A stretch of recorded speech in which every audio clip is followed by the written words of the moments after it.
Hello YouTube, it's PZSing here. Um, just making another update vid. I know I said I'd try and limit myself to not doing these as often as I do. Yeah, I'm gonna try and keep. I'm actually gonna set my limit to once a week, but obviously I'm probably never gonna have to do it that often. I mean, I'm not gonna set myself to a schedule. I mean, if I need to update you guys on something, I'm gonna update on it. I'm going to, you know what I mean. For some reason these days, I just can't really talk, like, fluently. I have no idea why. I just can't find all the words I need in my vocabulary. I guess I go through stages where sometimes, like, can talk really smartly and intelligently, and other times I just talk like some sort of idiot who does not know what he's saying. Honestly, I don't know what... I'm pretty sure everybody does that too, so... Anyway, updates. First of all, I'd like to actually apologize for yesterday's vid. I did make a video on this yesterday, but I actually took it down. I didn't like it. About the Rubik's Cube. Rubik's 3x3 Intuitive F2L progress video. That video got cut short. I don't know why. It was a 20-minute long... It was actually a 20-minute long video, because I actually did actually, what I did differently in that video, I actually showed all 3 solves as opposed to just one solve, and I actually averaged it out on camera. I actually showed you guys how I average my solves, so you can get my average of 3. So, some reason I actually, also, about the intro in that video, if you haven't seen that yet, one of the biggest, I asked people to tell me what they thought of my new intro, and yes, if you don't know, I do have a new intro. I'll probably have it up in my next video that I use with my normal camera. Anyway, my intro. In fact, you know what I should do? I should get my intro on my iPod, so that way if I do... Anyway, I'm just talking to myself right now. The biggest complaint was that it was too long of an intro, and I totally agreed to that. So I actually went ahead, and before I actually re-rendered the video, I actually put in a shorter version of the intro, and the same thing happened. The actual video file said it was 20-something minutes long, but it only actually played through like 3 minutes 50 seconds, so that kind of sucked. So, yeah, that's not good at all. Definitely not good. So, I will be trying to figure out what's going on with that.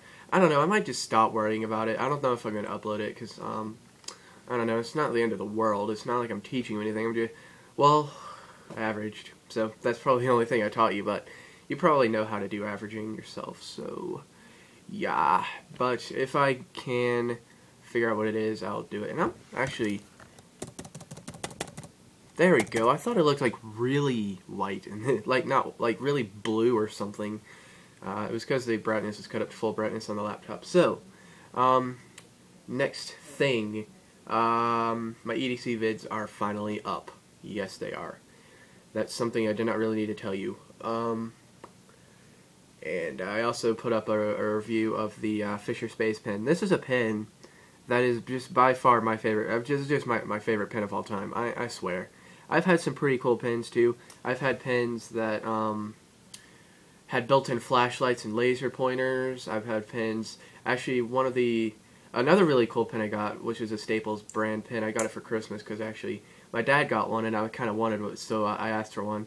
It was really cool though. It was like gravity powered. You choose a mode by literally turning the entire pen, and when you push the button, whichever square was pointing up would be the color ink you got, and you could choose from a black, blue, red, or mechanical pencil, which could also be swapped out for a stylus, which is handy for my DS.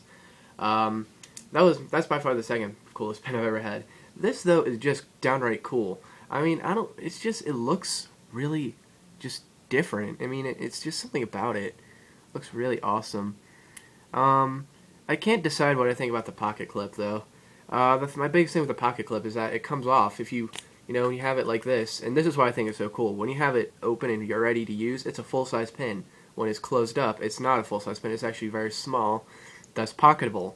But I sometimes have a hard time pulling the cap off, and then I just want to choke up and pull it all the way off. And sometimes I find myself actually pulling the pocket clip right off, which kind of annoying. And I don't always want to go through the trouble of putting it back on. What's going on here? There we go. Anyway, So obviously the benefits of keeping the pocket clip on there, it will not roll around. So if I set it on a table, it won't roll. And I can clip it to my pocket and it will snug itself on there. And I don't know, actually one thing, I never use pocket clips with pins, so... But this one I might. If I do decide to keep the clip on there, it actually is kind of comfortable. So, I don't know, I just never have. Most of my pins have clips on them, I just never use them. Ever. Rarely. I don't think I've ever actually used it, like, you know it. Anyway, so that's my sort of talking about the Fisher Space Pen. Definitely worth the money. If you want to see my video on it, just click on it. This is an excellent pen. It really is, and I just dropped it. Alright, one of the main reasons actually why I wanted to make this video, it's kind of ridiculous, kind of retarded. I just don't know why. I just have to put this out on camera. I really don't know why. If y'all remember in my last unboxing video, where I did the unboxing of the Apple USB power adapter and the finger lights, remember that yellow knife I've been using a lot? That yellow box cutter, box opener, whatever you want to call it. I actually just call them a utility knife. Well, I had to give that back to my dad because he kind of figured out I took it, so he took it back from me, and I'm like, oh crap, no, I don't have a box to use and I don't have a knife to use in unboxings, so I had to go out and get me one, and I just have to show you guys. I don't know why. I don't know why I can't wait to show you. But it's pretty cool, though. I think it's pretty neat.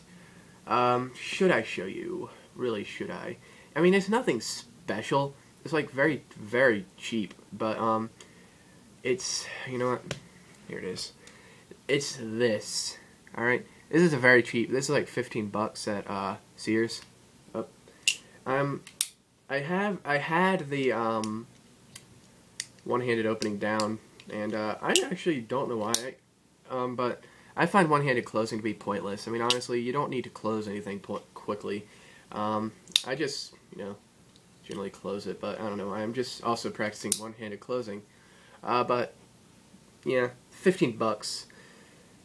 Oh, everything reflects that it's 15 bucks. I mean, it's actually got very good, no play at all. I mean, like, none. It's bizarre. There's none. You can see that there is no play at all.